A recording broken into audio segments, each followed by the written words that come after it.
玉山公园管理处少年刷翕到台湾乌熊走出来的活动。其实，伫台中的山区，最近这4个月来，嘛拢看到乌熊闯入去人类的生活圈。因到底是找无食，也则是找湿地去互迫害咧？若去爬山拄到台湾乌熊，要安怎才好咧？来看咱的报道。 去年10月，一只台湾乌熊掉伫咧人要掠山底的陷阱，倒脚受伤爱断掌。这只乌熊就是最近真有名的编号711。711为2018年就出现伫咧台中山顶，当时伊伫咧大雪山区研究人员掠到，嘛甲伊野放。2年后，煞走去和平区古关的果子园，无细力吸着陷阱，受伊替伊断掌保命。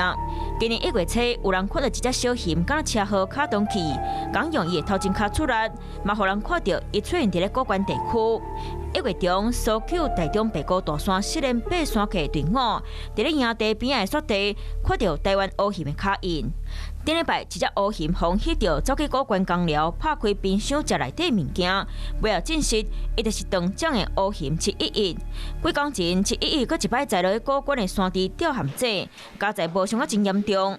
台湾乌熊最近一直出现伫咧低海拔、咱人生活所在，是因为无够吃。 也是因大所在互破坏。台湾因为地小人稠啊，人熊的活动范围本来就会有所重叠。虽讲即马无传出乌熊伤着人，不过若是有爬山客露营真正拄着熊，安尼是要安怎？登山客呢，我们建议可以携带熊铃或者是防熊喷雾。 熊拄着人，大部分拢会主动闪开。不过，因若是枵到要昏去，敢会去伤着人，无人知影。民众干会当伫咧无伤害熊的范围内，尽量莫甲因搅扰，嘛莫挖因受惊。